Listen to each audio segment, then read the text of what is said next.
السلام علیکم ورحمۃ اللہ وبرکاتہ۔ الحمد للہ رب العالمین والصلاة والسلام على نبینا وحبیبنا وقدوتنا وامامنا محمد وعلى آلہ وصحبہ اجمعین۔ يقول الله سبحانه وتعالى في كلامه المجيد: أعوذ بالله السميع العليم من الشيطان الرجيم، بسم الله الرحمن الرحيم، واسأل من أرسلنا من قبلك من رسلنا من دون الرحمن آلهة يعبدون۔ میرے بھائیو، دوستو، پیارے ساتھیو، یہ رمضان کا مبارک مہینہ، یہ نزول قرآن کا مہینہ ہے۔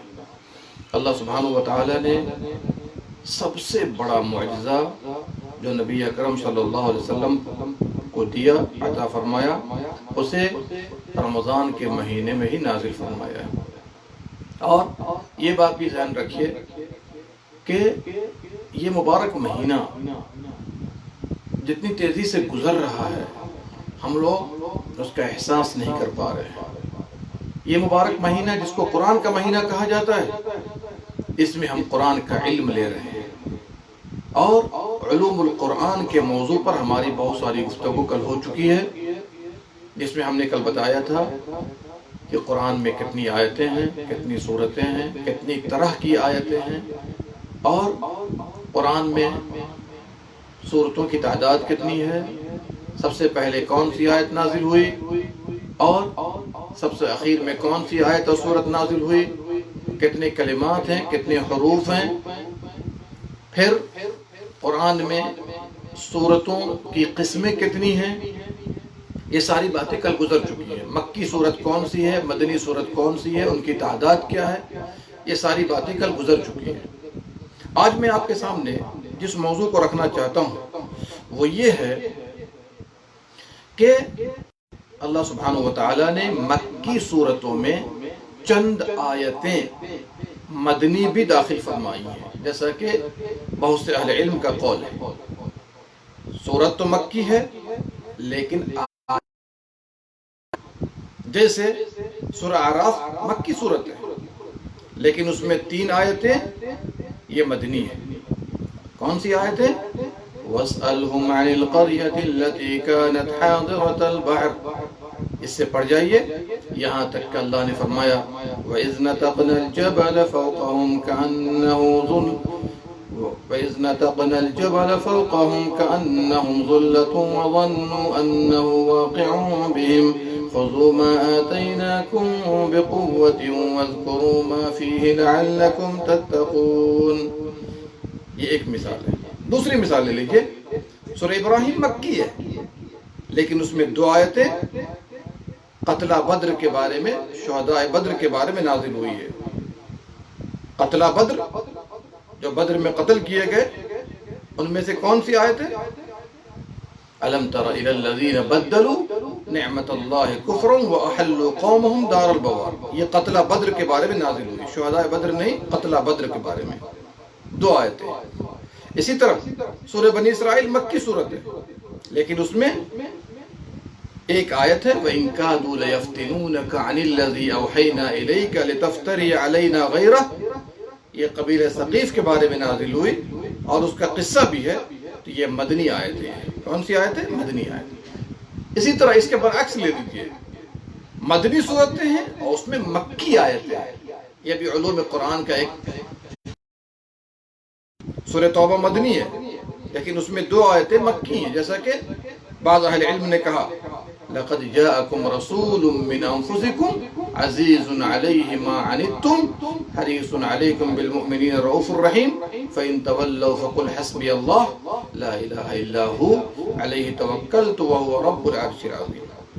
دوسری مثال لے لیجیے، سورہ رعد مدنی ہے، لیکن اس میں ایک آیت ہے وَلَوْ أَنَّ قُرْآنًا سُيِّرَتْ بِهِ الْجِبَالُ أَوْ قُطِّعَتْ بِهِ الْأَرْضُ أَوْ كُلِّمَ بِهِ الْمَوْتَى بَل لِلَّهِ الْأَمْرُ جَمِيعًا، یہ آیت کون سی ہے؟ مکی آیت۔ یہ ہم نے چند مثالیں دی ہیں، کیونکہ یہ بھی ایک لیسن ہے علوم القرآن کا، قرآن کے علوم کا، تاکہ ہم اور آپ اس کی جانکاری حاصل کریں۔ چلیے ایک ٹاپک اور لے لیجئے کہ کچھ آیتیں مکے سے مدینے لے جائی گئی ہیں اور کچھ مدینے سے مکے لے جائی گئی ہیں۔ تو مکے سے مدینے کون سی آیتیں لے جائی گئی ہیں؟ سورۃ الاعلیٰ ہے، اس کو مصعب بن عمیر رضی اللہ عنہ اور ابن ام مکتوم رضی اللہ عنہ مکے سے مدینہ لے کر گئے تھے۔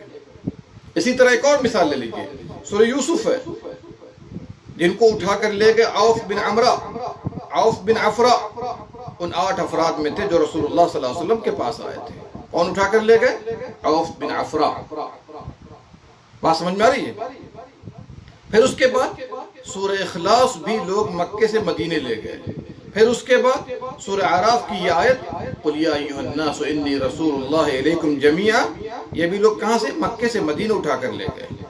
یہ ہم نے مثال دے دی ہے تاکہ آپ کو پتہ چلے کہ علوم القرآن سیکھنے کا فائدہ کیا ہے۔ اسی طرح کچھ لوگ مدینے سے مکہ لے کر کے گئے، مدینے سے مکہ لے کر کے گئے۔ ان میں سے آیت الربا ہے، مدینہ سے مکہ لے کر کے گئے۔ آیت الربا جس میں سود کے احکام کا تذکرہ ہے، سود کی آیت جس کو کہتے ہیں، عتاب بن اسید رضی اللہ عنہ نے ان لوگوں پر تلاوت کی تھی۔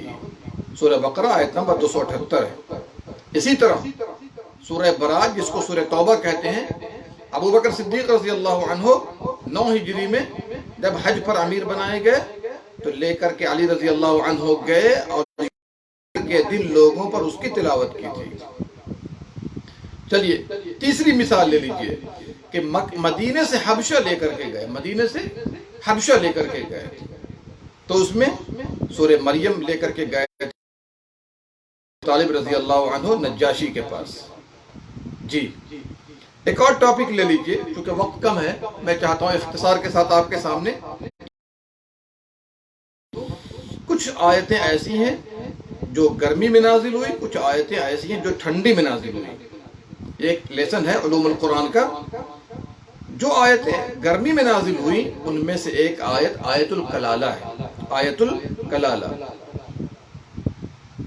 آیت الکلالہ کس کو کہتے ہیں؟ کلالہ کہتے ہیں من لا ولد لہ ولا والد، جس کی نہ اولاد ہو نہ والد ہو اس کو کلالہ کہا جاتا ہے۔ اور وہ مشہور ترین آیت ہے سورہ نساء کی آخری آیت، يستفتونك قل الله يفتيكم في الكلالة إن امرؤ هلك ليس له ولد وله أخت فلها نصف ما ترك وهو يرثها إن لم يكن لها ولد فإن كانت اثنتين فلهما الثلثان مما ترك۔ یہ جو پوری آیت ہے، دیکھیں یہ سب باتیں کیوں بتا رہا ہوں کہ عام طور پر لوگ عقیدے، عبادات، معاملات، اخلاق کی باتیں کرتے ہیں لیکن قرآن کے علوم کی بات لوگ نہیں کرتے ہیں۔ اس بنا پر میں آپ کے سامنے رکھ رہا ہوں تاکہ یہ بھی علم حاصل ہو جائے۔ چلیے دوسری آیت جو کہ گرمی میں سے ایک ہے، اليوم اکملت لکم دینکم واتممت علیکم نعمتی۔ تیسری آیت واتقوا یوما ترجعون فیہ الی اللہ، یہ بھی گرمی میں نازل ہوئی ہے۔ چوتھی آیت جو سورہ توبہ آیت نمبر 42 ہے، لو كان عرضا قريبا وسفرا قاصدا لاتبعوك ولكن بعدت عليهم الشقة۔ پانچویں آیت وَلَئِن سَأَلْتَهُمْ لَيَقُولُنَّ إِنَّمَا كُنَّا نَخُوضُ وَنَلْعَبُ قُلْ أَبِاللَّهِ وَآيَاتِهِ وَرَسُولِهِ كُنتُمْ تَسْتَهْزِئُونَ۔ سورہ توبہ آیت نمبر 65۔ چھٹی آیت وَقَالُوا لَا تَنفِرُوا فِي الْحَرِّ قُلْ نَارُ جَهَنَّمَ أَشَدُّ حَرًّا لَوْ كَانُوا يَفْقَهُونَ۔ سورہ توبہ آیت نمبر 81۔ یہ ہم نے کچھ مثالیں پیش کی ہیں، یہ گرمی میں نازل ہوئی اور یہ بھی ایک لیسن ہے علوم القرآن کا۔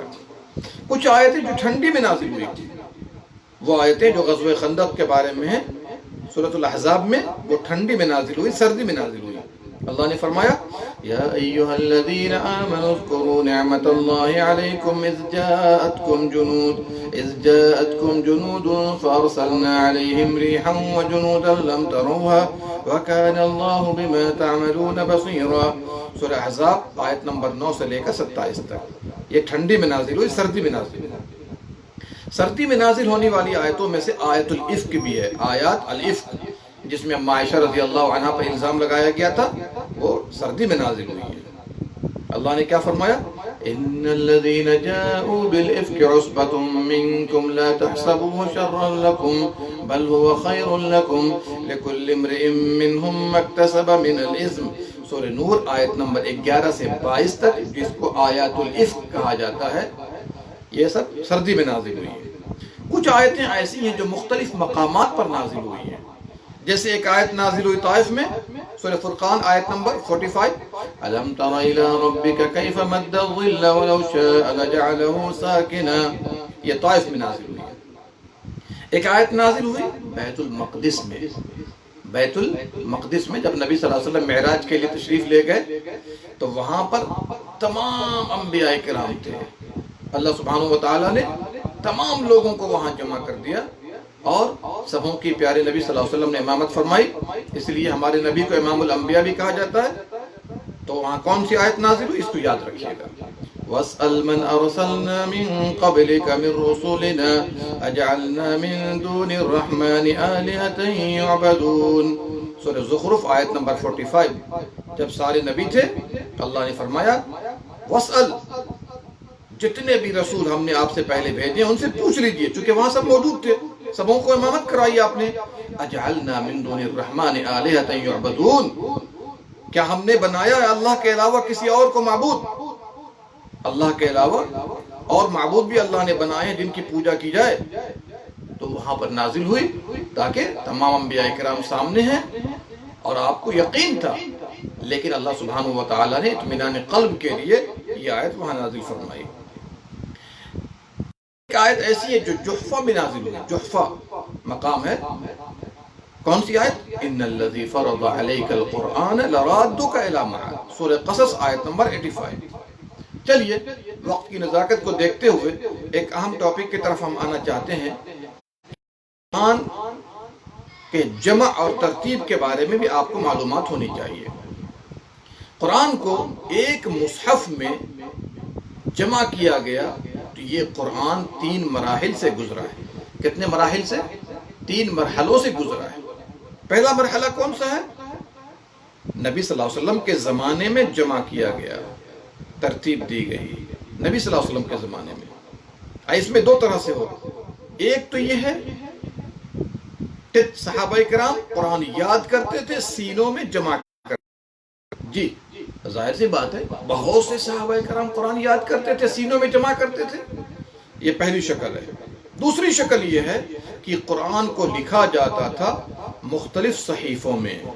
صحابہ حکم سے کھجور کے بڑے پتے اور باریک پتھر، اسی طریقے سے چمڑے کے ٹکڑے اور ہڈیوں پر جو بڑی بڑی ہڈیاں ہوتی تھی اس کو لکھا کرتے تھے اور پھر نبی صلی اللہ علیہ وسلم کے گھر میں اسے رکھ دیا جاتا تھا یہاں تک کہ زمانہ نبوت. تو یہ شکل تھی نبی صلی اللہ علیہ وسلم کے زمانے میں جمع کرنے کی قرآن کو. تو یہ ہڈی، کھجور کے پتے، سفید پتھر، ان چیزوں یہ 2 شکلیں ہو گئی. ایک تو یاد کرنے کا طریقہ تھا اور لکھنے کا یہ طریقہ تھا. یہ نبی صلی اللہ علیہ وسلم کے زمانے میں. لوگ سوال کر بیٹھتے ہیں کہ نبی صلی اللہ علیہ وسلم کے زمانے میں ایک جگہ ایک مصحف میں کیوں جمع نہیں کیا گیا قرآن کو؟ تو یاد رکھیے پہلی بات تو یہ ہے کہ صحابہ کرام سینوں میں محفوظ کر لیتے تھے اور لوگ فتنوں سے محفوظ تھے، قرآن میں تحریف کا کوئی ڈر نہیں تھا. دوسری وجہ یہ ہے کہ نبی صلی اللہ علیہ وسلم کے زمانے میں لکھنے کے جو آلات ہوتے تھے اس کا کوئی اتنا اچھا سسٹم نہیں تھا. جی تیسری وجہ یہ ہے کہ نبی صلی اللہ علیہ وسلم پر وحی نازل ہوا کرتی تھی تو آپ صلی اللہ علیہ وسلم مختلف جگہوں پہ لکھوا دیا کرتے تھے اور آپ کو تو یاد تھا ہی، بہت سے صحابہ کرام اسے یاد کر لیا کرتے تھے. اور چوتھی بات یہ ہے چونکہ قرآن ایک مرتبہ نہیں اترا نبی صلی اللہ علیہ وسلم پر، بلکہ 23 سالہ زندگی میں مختلف اوقات میں حسب ضرورت اللہ نے نازل فرمایا ہے. یہ وجوہات تھے کہ ایک جگہ جمع نہیں کیا گیا. اب آئیے، یہ قرآن کا پہلا مرحلہ تھا جمع کرنے کا. دوسرا مرحلہ دیکھیے، ابو بکر صدیق رضی اللہ عنہ کے زمانے میں اس کو جمع کیا گیا ہے. ابو بکر صدیق کے زمانے میں کیوں جمع کیا گیا؟ اس لیے کہ حفاظ قرآن جو صحابہ کرام تھے، معرکہ یمامہ میں بہت سارے شہید ہو گئے تو عمر رضی اللہ عنہ نے دباؤ ڈالا ابو بکر صدیق رضی اللہ عنہ کے اوپر تو ابو بکر صدیق رضی اللہ عنہ نے زید بن ثابت کو قرآن جمع کرنے کا حکم دیا. کہا کہ جہاں جہاں پتوں پر لکھے ہوئے ہیں یا پتھروں پر ہیں، لوگوں کے سیروں میں ہیں، تمام سے قرآن کو جمع کیا جائے. تو قرآن کو جمع کیا زید بن ثابت نے رضی اللہ عنہ، اور وہ مصحف، اس وقت سے مصحف نام رکھا گیا، ابو بکر صدیق کے پاس رہا. پھر اس کے بعد جب وہ وفات پا گئے عمر فاروق کے پاس رہا، وہ بھی وفات پا گئے تو حفصہ بنت عمر کے پاس رہا. اور یہ روایت صحیح بخاری کے اندر ہے، ہم تفصیل میں جانا نہیں چاہتے، یہ پوری تفصیل ہے. اور 2 گواہ متعین کر دیے کہ جو بھی آیت لے کر آئے 2 گواہ لے کر کے آئے. تو ایک قول تو یہ ہے کہ 2 گواہ اپنے ساتھ لاؤ صحابہ میں سے، اور دوسرا قول یہ ہے کہ نہیں، ایک تو یہ ہے کہ یاد بھی ہو، دوسرے لکھا بھی ہو. تو دونوں شکلیں اس زمانے میں تھیں اور آئیں. لیکن ایک آیت جو ہے، یا 2-3 آیتیں جو سورہ توبہ کے اخیر میں ہیں، ایک صحابی کے پاس پائی گئی، اس میں 2 گواہ نہیں ملے. ابو خزیمہ انصاری تو نبی صلی اللہ علیہ وسلم نے ان کی شہادت کو 2 گواہوں کے برابر کیا تھا. اس بنا پر زید بن ثابت رضی اللہ عنہ نے ان سے یہ آیات قبول کر لی. کون سی آیات تھی؟ لَقَدْ جَاءَكُمْ رَسُولٌ مِّنْ أَنفُسِكُمْ عَزِيزٌ عَلَيْهِ مَا عَنِتُّمْ حَرِيصٌ عَلَيْكُمْ بِالْمُؤْمِنِينَ رَءُوفٌ رَحِيمٌ. سورہ توبہ کے آخر میں یہ آیتیں ہیں. دیکھیے ابو بکر صدیق نے قرآن کو کیوں جمع کیا؟ اس لیے کہ بہت سے صحابہ کرام شہید ہو گئے معرکہ یمامہ میں. ڈر تھا کہ کہیں مصحف ضائع نہ ہو جائے، قرآن ضائع نہ ہو جائے. اور جس طرح آیتوں کی ترتیب نبی صلی اللہ علیہ وسلم کے زمانے میں تھی، صحابہ کو معلوم تھی، اور اس کے بعد زید بن ثابت خود قرآن کو لکھا کرتے تھے، ان کو معلوم تھا کہ قرآن کی کون سی آیت کہاں ہے، کس صورت میں، کس آیت کے بعد ہے. اور گواہوں کے ساتھ انہوں نے جمع کر دیا، جس پر پورے صحابہ کا اتفاق ہو گیا، پورے صحابہ کا اتفاق ہو گیا. تو گویا کہ یہ اتفاق صحابہ، اجماع صحابہ ہے. چلیے تیسرا مرحلہ کیا تھا؟ قرآن کو جمع کیا گیا عثمان بن عفان رضی اللہ عنہ کے زمانے میں. جمع کی پہلی شکل نبی صلی اللہ علیہ وسلم کے زمانے میں، دوسری شکل زمانے میں، 2 مرحلے ہو گئے. اور تیسرا مرحلہ ہے عثمان بن عفان رضی اللہ عنہ کے زمانے میں. اور چونکہ آپ کو معلوم ہے کہ نبی صلی اللہ علیہ وسلم کے صحابہ قرآن پڑھتے تھے، 7 حروف پر پڑھا کرتے تھے، 7 لہجے میں پڑھا کرتے تھے. اس سے مراد 7 قرات نہیں ہے، بلکہ 7 لہجے ہیں. مختلف قبیلوں کے لہجے میں قرآن پڑھا کرتے تھے. پہلے اللہ تعالیٰ نے، بات تفصیل سے آئے گی اس پر، پہلے اللہ تعالیٰ نے ایک لہجے میں نازل فرمایا، ایک حرف میں نازل فرمایا. تو نبی صلی اللہ علیہ وسلم نے طلب کیا اللہ سے، تو اللہ تعالیٰ نے 7 حروف پر قرآن کو نازل کیا. بعض علماء نے کہا 7 قبیلوں کے لہجے تھے، اور بعض نے کہا کہ نہیں، 7 طریقے سے پڑھا کرتے تھے، 7 لہجے میں پڑھا کرتے تھے. یعنی الفاظ مختلف ہوتے تھے لیکن معنی ایک ہوتا تھا. سمجھ رہے ہیں؟ اس کی تفصیل بعد میں آئے گی انشاءاللہ. تو عثمان غنی کو ڈاؤٹ ہوا کہ لوگ مختلف لہجوں میں، مختلف قبائل کے لہجے میں پڑھا کرتے ہیں، کہیں آپس میں اختلاف کے شکار ہو جائیں.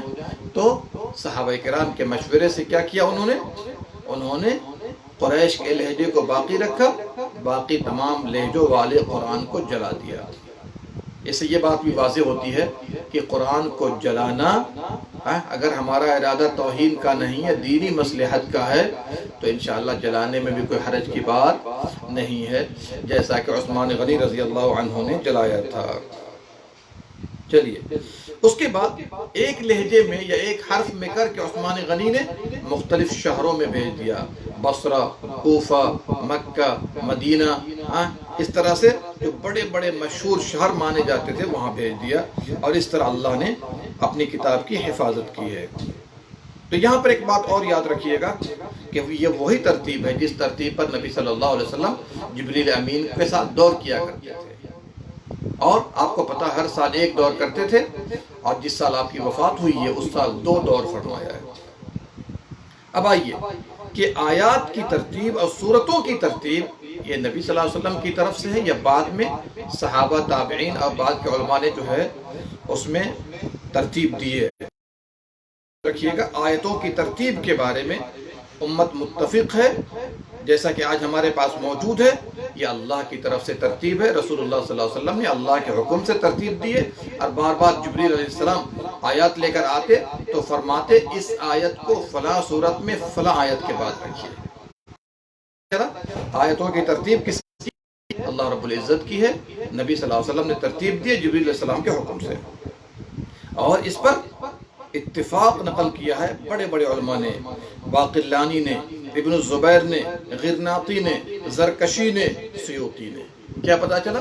جو آیتوں کی ترتیب ہے وہ اللہ کی طرف سے، اور اس پر اجماع واقع ہو گیا۔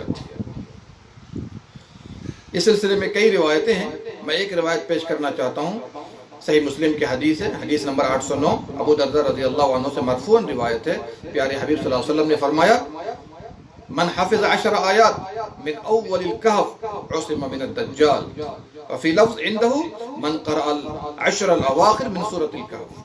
صحیح مسلم کے اندر ہے، نبی صلی اللہ علیہ وسلم نے فرمایا جس نے سورہ کہف کی ابتدائی 10 آیتوں کا حفظ کر لیا، پڑھا سمجھا عمل کر لیا، دجال سے محفوظ ہو جائے گا، دجال سے محفوظ ہو جائے گا۔ تو 10 آیتیں شروع سے، اس کا مطلب یہ سب ترتیب کس کی ہے؟ اللہ کی طرف سے ہے۔ نبی صلی اللہ علیہ وسلم نے ترتیب دی ہے جبریل علیہ السلام کے بتانے پر۔ اور ایک روایت میں سورہ کہف کی آخری 10 آیتیں، تو 10 آیتیں آخری کی، اس کا مطلب ترتیب کس کی ہے؟ یہ مرتب کردہ کس کا ہے؟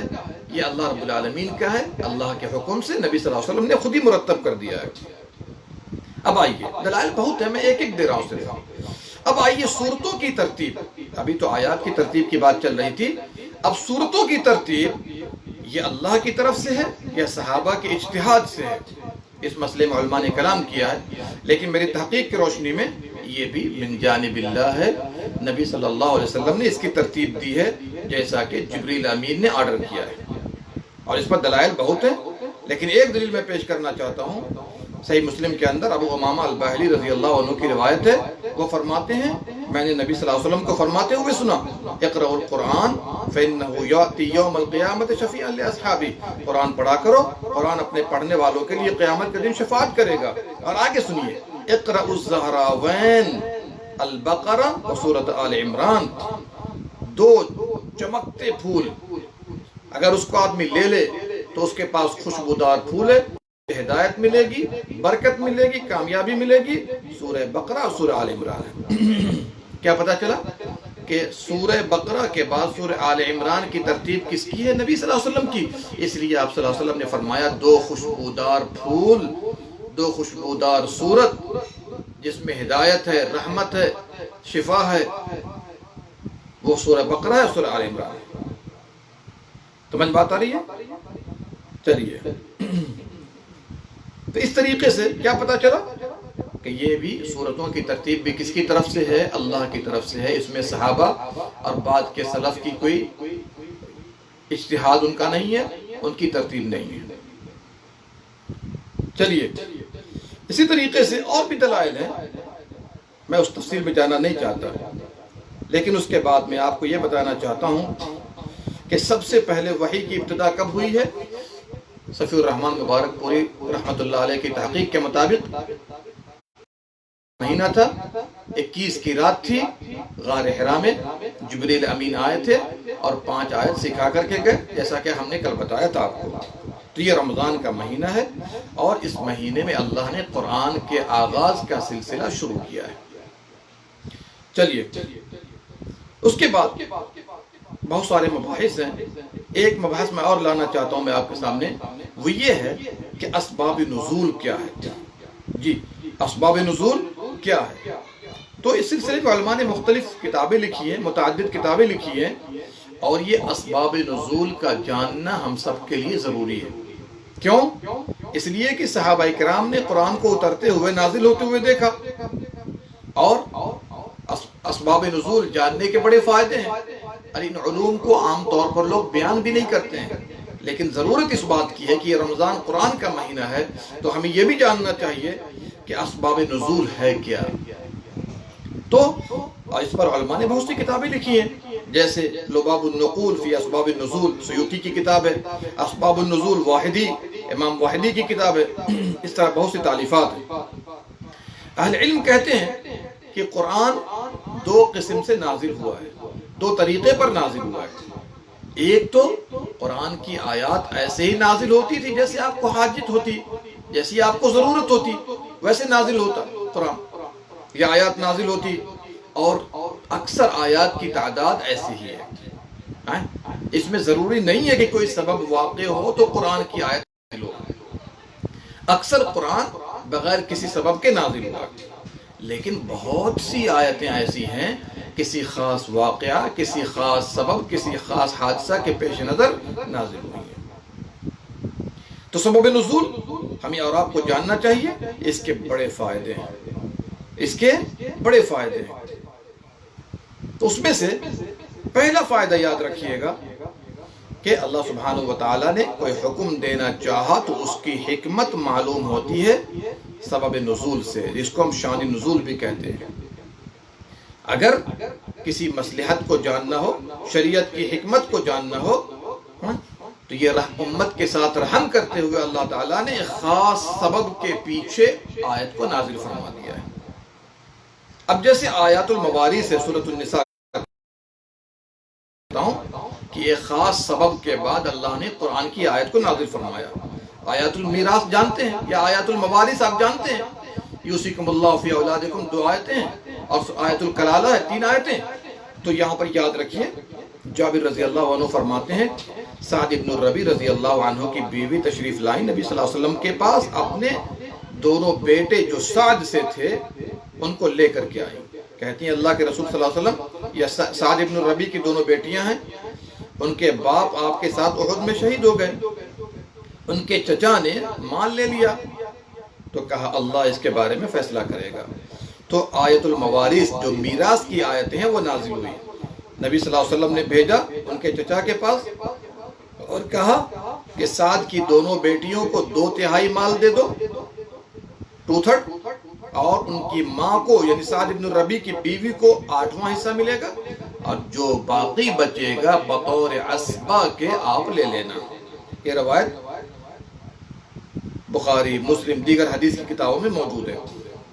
کیا پتہ چلا کہ میراث کے متعلق ان آیتوں کے نزول کا سبب یہ ہے کہ حکمت کو واضح کرتی ہیں کہ اللہ سبحانہ و تعالیٰ نے کس حکمت کے تحت میراث کا حکم دیا ہے، اور اس میں بیٹی کا حصہ ہے۔ چونکہ زمانہ جاہلیت میں لوگ کچھ بھی نہیں دیتے تھے عورتوں کو، تو اسلام نے عورتوں کا حق دلوایا، اور اس کے بعد جو معاملہ ٹیڑھا چل رہا تھا زمانہ جاہلیت میں، تو اللہ تعالیٰ نے اس کے ذریعے عورتوں کی ہمت افزائی کی، تکریم کی، تو بات واضح ہو گئی۔ چلیے اب یہاں پر دوسرا فائدہ کیا ہے کہ اگر کوئی حکم نازل ہوا، اگر سبب اس کا عام ہے تو عام لفظ کا اعتبار ہوگا یا خاص سبب کا اعتبار ہوگا۔ تو یہاں پر یاد رکھیے گا بہت سی آیتیں خاص سبب کے تحت نازل ہوئی ہیں، لیکن اعتبار ہے عام حکم کا۔ اللہ سبحانہ و تعالی عام طور پر کسی خاص سبب کے پیش نظر آیات کو اتارتا ہے، لیکن اس کے جملے عام ہوا کرتے ہیں، اس کے جملے عام ہوا کرتے ہیں۔ اس بنا پر آپ دیکھیے گا کہ بہت سی آیتیں ہیں، لعان کی آیات ہیں، زنا کی آیت ہے، یا اس طرح سے قتل کی آیتیں ہیں، کوئی خاص واقعہ کے تحت بھی ہے، لیکن اللہ سبحانہ و تعالیٰ نے عام جملہ دیا ہے، عام آیت دی ہے، تاکہ یہ آیتیں ان کے لیے نہ رہے بلکہ قیامت کی صبح تک کے لیے ہو جائے۔ اب جو بھی ایسی غلطی کرے یا ایسا کام کرے ان تمام پر یہ آیات فٹ ہو جائیں۔ دوسرا فائدہ، اور یہ قاعدہ ضرور یاد رکھیے گا، العبرۃ بعموم اللفظ، العبرۃ بعموم اللفظ لا بخصوص السبب۔ گرچہ سبب خاص ہو، قصہ خاص ہو، لیکن عام الفاظ کا اعتبار ہوتا ہے قرآن کریم کے اندر۔ تیسرا فائدہ کیا ہوتا ہے سبب نزول کا، شان نزول کا، کہ قرآن کے معانی کو سمجھنے کا بہترین راستہ ہے، اور اس میں اگر رموز ہے تو اس کی وضاحت ہو جاتی ہے۔ اگر آپ سبب نزول کی طرف نہیں پلٹیں گے تو وہ چیز واضح نہیں ہوگی۔ اس میں ایک مثال دینا چاہتا ہوں۔ اللہ نے فرمایا سورہ بقرہ کے اندر، ان الصفا والمروة من شعائر الله فمن حج البيت او اعتمر فلا جناح عليه ان يطوف بهما فمن تطوع خيرا فإن الله شاكر عليم. سورہ بقرہ آیت نمبر 158 ہے. ترجمہ کیا ہے؟ صفا مروہ اللہ کی نشانیوں میں سے جو خانہ کعبہ کا حج کرے یا عمرہ کرے تو ان پر کوئی حرج نہیں ہے کہ ان دونوں کا طواف کرے. بات واضح ہے، کوئی حرج نہیں ہے کہ ان دونوں کا طواف کرے. ظاہری آیت کا یہ تقاضا نہیں ہے کہ سعی حج عمرے میں فرض ہے، اس لیے کہ اللہ نے فرمایا کوئی حرج نہیں ہے کہ وہ طواف کرے. تو بعض اہل علم نے یہ دلیل پکڑی ہے کہ حج عمرے میں سعی کرنا صفا اور مروہ کے درمیان میں فرض نہیں ہے. یہ آیت سے بات سمجھ میں آتی ہے ظاہری طور پر. رحمہ اللہ نے اسی سے دلیل پکڑتے ہوئے کہا ہے کہ صفا اور مروہ کے درمیان حج عمرے میں سعی کرنا رکن نہیں ہے بلکہ واجب ہے اور چھوڑ دینے پر دم دینا ہوگا. لیکن جب آپ شان نزول کا مطالعہ کریں گے تو کچھ اور بات سمجھ میں آتی ہے اور واضح ہوتا ہے کہ صفا مروہ کے درمیان سعی کرنا حج عمرے کا رکن ہے. آئیے حدیث دیکھیے. بخاری اور مسلم میں عروہ سے روایت ہے، وہ کہتے ہیں کہ میں نے عائشہ سے سوال کیا کہ اس آیت کے بارے میں کیا خیال ہے؟ ان الصفا والمروہ من شعائر اللہ فمن حج البیت او اعتمر فلا جناح علیہ ان یطوف بہما. میں نے کہا قسم اللہ کی کہ اگر کوئی آدمی طواف نہ کرے یعنی صفا مروہ کے درمیان چکر نہ لگائے تو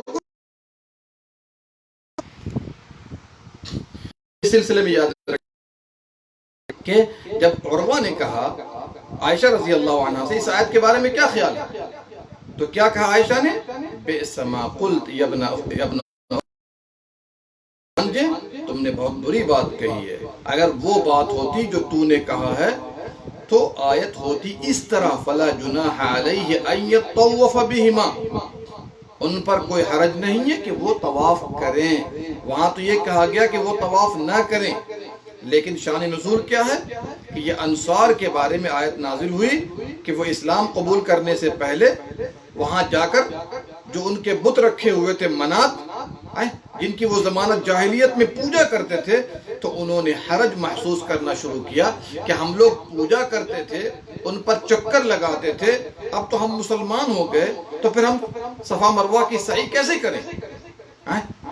تو اس بنا پر اللہ نے یہ آیت نازل فرمائی ہے کہ پہلے جو تم کر رہے تھے زمانہ جاہلیت میں تو اب طواف کرنے میں کوئی حرج کی بات نہیں ہے. تو اس سے کیا بات واضح ہوئی کہ پھر عائشہ رضی اللہ عنہ کہتی ہیں کہ اللہ تعالیٰ نے اس وقت یہ آیت نازل فرمائی تھی، اور عائشہ رضی اللہ عنہ خود کہتی ہیں کہ پھر رسول اللہ صلی اللہ علیہ وسلم نے طواف کو مشروع کیا، کسی کے لیے طواف کو چھوڑنا جائز نہیں ہے. کیا پتہ چلا؟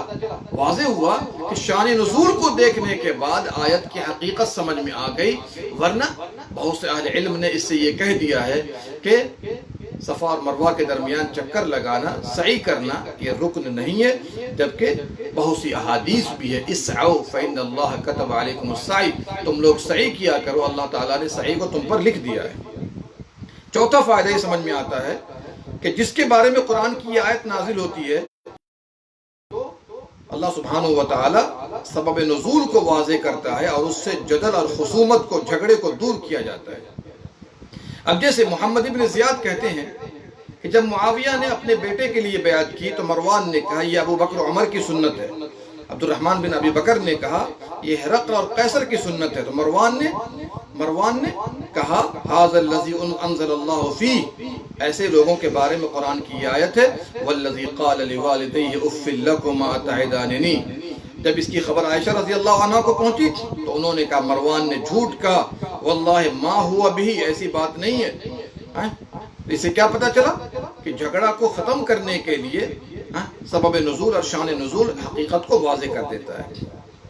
چلیے یہاں پر ایک بات اور جان لیجئے، سبب نزول میں کبھی کبھی ایک سے زیادہ روایتیں آتی ہیں، ایک سے زیادہ روایتیں آتی ہیں، تو ایسے موقع پر کیا کہا جائے گا؟ تو سبب نزول اگر اس کا صیغہ صریح ہو سبب میں، ایک شکل تو یہ ہے کہ صیغہ صریح ہو سبب میں، دوسرا صیغہ یہ ہے، دوسرا طریقہ کہ صیغہ شک کے ساتھ ہو، محتمل ہو. تو اگر سبب میں نص ہے، جب راوی کہہ دے کہ یہ آیت فلاں وقت میں فلاں حادثہ کے پیش نظر نازل ہوئی ہے تو وہ اس کے لیے خاص ہے. جو کہ فا تعقیب کے لیے ہوتا ہے۔ اگر کوئی راوی کہہ دے کہ فلاں واقعہ کے لیے آیت نازل ہوئی ہے، صراحت کر دے، تو وہ اس کے لیے خاص ہے۔ یہ الگ بات ہے کہ حکم عام ہوگا لیکن وہ قصہ اسی آیت کے لیے مانا جائے گا۔ بات سمجھ میں آ رہی ہے؟ میں چاہتا ہوں کہ انشاءاللہ اس کو کل تفصیل سے آپ کے سامنے رکھوں، کل نہیں انشاءاللہ پرسوں، کیونکہ کل ارادہ ہے آخری عشرے کے بارے میں کچھ گفتگو کرنے کا کہ آخر عشرے کی فضیلت کیا ہے، عظمت کیا ہے، اور اس کے بعد اس کے اعمال کیا ہیں، اس میں کون کون سی عبادت ہم لوگوں کو بجا لانی چاہیے، اعتکاف کے بارے میں کیا حکم ہے، باذن اللہ تعالیٰ پھر ہم واپس آئیں گے اس کی طرف، یعنی علوم القرآن کی طرف۔ اللہ سبحانہ و تعالی ہم سب کو قرآن کے علوم کو سمجھنے، اس پر عمل کرنے کی توفیق دے۔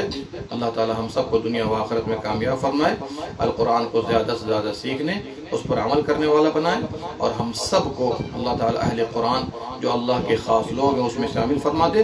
القرآن ہمارے لیے قیامت کے دن شفاعت کرے، آمین یا رب العالمین۔ اللہم صلی علی نبینا محمد وعلی آلہ وصحبہ اجمعین۔ السلام علیکم ورحمۃ اللہ وبرکاتہ۔